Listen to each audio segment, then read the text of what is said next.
जहां में बहुत सारी जगहों पे black magic is very common, ठीक है, ये टॉपिक ही बहुत ज्यादा कॉमन है। तो ओसीडी का ब्लैक मैजिक से क्या कनेक्शन है और ये मिसकंसेप्शन है या नहीं है? क्योंकि ब्लैक मैजिक को अक्सर ये कहा जाता है कि अगर कोई इंसान अपने आप को साफ रख रहा है या अपनी जगह को साफ रख रहा है या अपने आप को बहुत ज्यादा धो रहा है या फिर अपने कपड़े साफ रख रहा है और उसके दिमाग में ये चल रहा है कि मेरे साथ जो है वो मेरे ऊपर कोई ब्लैक मैजिक करा सकता है, काला जादू करा सकता है या कर रहा होगा, तो मैं इस चीज को साफ रखूंगा तो मैं बिल्कुल ठीक रहूंगा। इसमें सिम्टम जो कि हमारे समझे कि साइकोलॉजी में, क्लिनिकल साइकोलॉजी में ये भी एक सिम्टम बन जाता है, समथिंग इज नॉट बैलेंस्ड, ठीक है। आपको पता होगा, and everybody who is related to psychology, clinical psychology specially, कि जो चीज भी बैलेंस से आउट करती है वो डिसऑर्डर का फॉर्म बन जाती है if it's fulfilling the criteria which has been mentioned in DSM, ठीक है।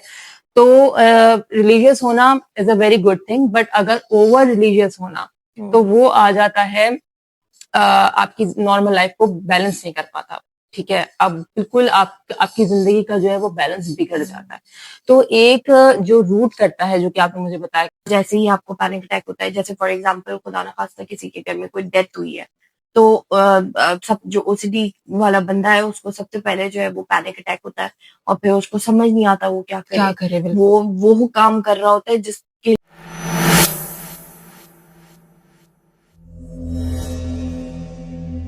जो टर्म है ना, ये बहुत बात की अप्रोच है पाकिस्तान में, होनी चाहिए, बिल्कुल होनी चाहिए, लेकिन फिर वही वाली बात है कि अफोर्डेबिलिटी बहुत मैटर करती है के लिए लेकर जाना। तो सबसे पहला सवाल जो डॉक्टर्स वो जो पेरेंट्स के लिए आता है ना, उनकी आता है कि इसकी कॉस्ट क्या होगी थेरेपी की।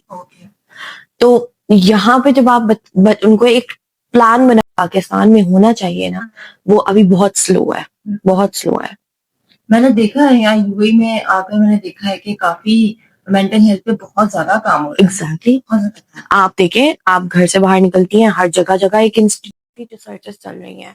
100% तो नहीं कह सकते, बट हो भी सकता है कि ऐसा हो।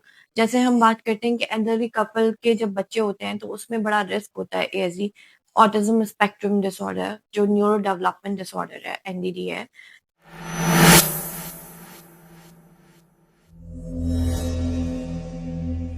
किया जाता है पेरेंट्स की तरफ से कि उनके अपने जो मोटिव्स होते हैं, जो सप्रेस्ड मोटिव्स होते हैं या इनकम्प्लीट मोटिव्स होते हैं, गोल्स होते हैं, वो अपने बच्चे को फॉलो करने के लिए पेरेंट्स एक्सपेक्ट करते हैं, और इतना एक्सपेक्टेशन बढ़ जाती है कि बच्चे सुसाइडल हो जाते हैं। साइकोलॉजी को आप अगर बाहर के मुल्कों में देखें तो साइकोलॉजी को एज सब्जेक्ट पढ़ाया जाता है स्कूल्स में, हमारे यहाँ पे स्कूल्स में नहीं पढ़ाया जाता।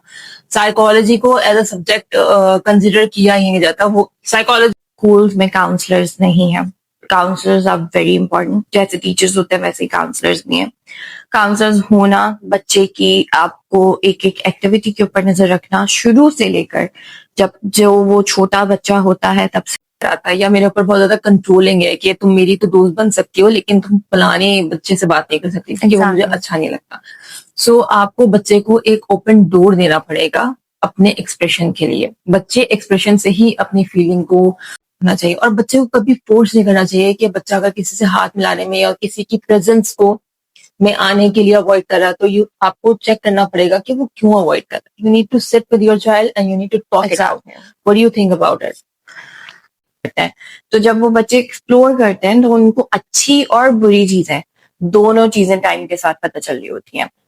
आपको उनको सिर्फ फर्क बताना होता है कि ये either this is wrong and this is right, like good touch and bad touch. बस टाइम नहीं है, तुमसे बात नहीं कर सकती, अरे जाओ खेलो, जाओ मैंने तुम्हें ये फोन मैंने खोल दिया है, ठीक है, और जाके गेम्स खेलो फोन के ऊपर, जाओ कलरिंग कर लो, जाओ ये आप करो, वो करो। अपनी सहूलत के लिए बच्चे को निग्लेक्ट नहीं कर सकते, पहली बात ये। I have a question. मेरा अपना पर्सनल ये बिलीव है कि बच्चों को डिसीजन मेकिंग पावर देनी चाहिए। Exactly to what extent do you believe कि हमें देनी चाहिए और देनी नहीं चाहिए? जब तक बच्चे को ये पता हो कि बच्चे से बात करना इज वेरी इंपॉर्टेंट, चाहे कुछ भी हो जाए। आपके पास दिन में अगर आधा घंटा ही क्यों ना हो, लेकिन आप एटलीस्ट अपने बच्चे से बात करें। वो जिस भी तरीके से वेंट आउट करना चाहे, स्कूल से आकर, तो एक एक दो चीजें आपने साथ साथ में कर ली। बच्चे को ये पूछना कि बेटा हम बाहर जा रहे हैं, आप क्या पहनना चाहते हो, ठीक है, उसके अगर आप चाह रहे हो कि वो चीज पहना जो आप चाह रहे हो, तो दो चॉइसेस उसके सामने रखो। तो अगर उसने आपका वाला पिक करा, बहुत दो तरीके के स्ट्रेस हैं, एक गुड स्ट्रेस है और एक बैड स्ट्रेस है।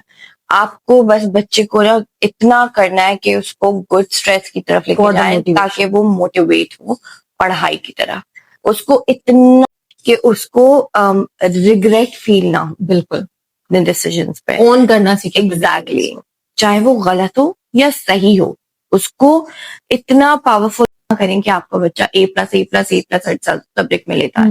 किसी सब्जेक्ट में वो डाउन हो सकता है, किसी दूसरा सब्जेक्ट ये में कंपैरिजन तो कभी किसी सूरत हाल में करना ही नहीं चाहिए। Exactly Okay. In terms of anything, for example बच्चे का लुक,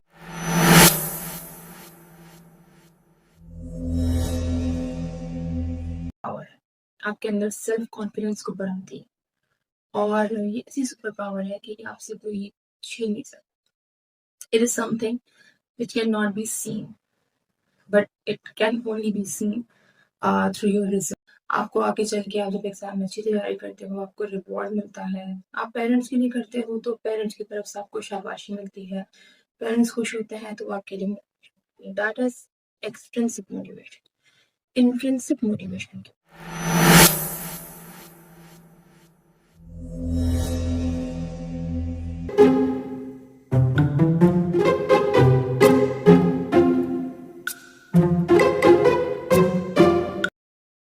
बात करते हैं मोटिवेशन की, क्योंकि मुझे मोटिवेशन की बहुत ज़रूरत है और मुझे ऐसा लगता है कि हर इंसान को थोड़ी थोड़ी ज़रूरत होती है कहीं ना कहीं।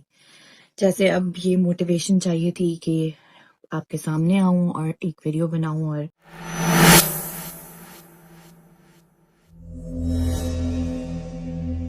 को समझ रहे हैं, लेकिन कम्युनिकेशन हर चीज में, हर रिलेशन में, हर एज में, हर स्टेज में लाइफ के बहुत ज्यादा इम्पोर्टेंट रोल प्ले करती है।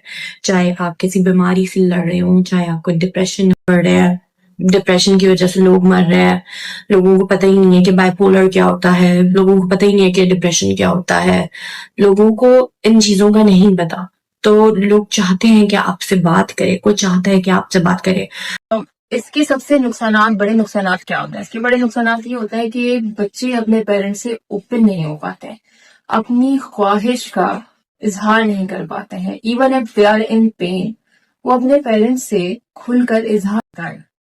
दोनों के बीच में जीरो कम्युनिकेशन हो जाती है, कम्युनिकेशन डिक्लाइन करते करते आखिर में वो जीरो हो जाती है, जिसका रिजल्ट ये निकलता है कि उनका रिलेशनशिप बिल्कुल टूटने की स्थिति है, लड़ाई झगड़ा चल रहा होता है, और हम सामने वाले की और मेरी भी आवाज, हम दोनों की ही आवाज ऊंची से ऊंची चली जाए, या एक बंदे की आवाज इतनी ऊंची जा रही हो, लाउड जा रही है, सो आप उसमें उस सिचुएशन में क्या करेंगे? थोड़ा झगड़ा वगैरह हो जाए।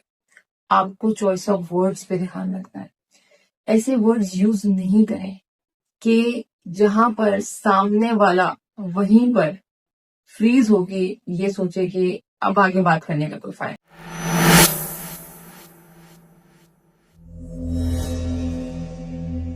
आपके या फिर आपके अडल्ट में हुई हो, किसी भी चीज में हुई हो, तो ये जो फेयर है कमिटमेंट का, इट कुड बी एनीथिंग। आपके इस जॉब पे हो सकता है, आपके रिलेशनशिप में हो सकता है, आपकी किसी भी तरीके की कमिटमेंट। जैसे ही उनके सामने ये ऑफिशियल होने का वक्त आता है, तो वो उससे पहले ही भाग जाते हैं और बैक ऑफ कर देते हैं।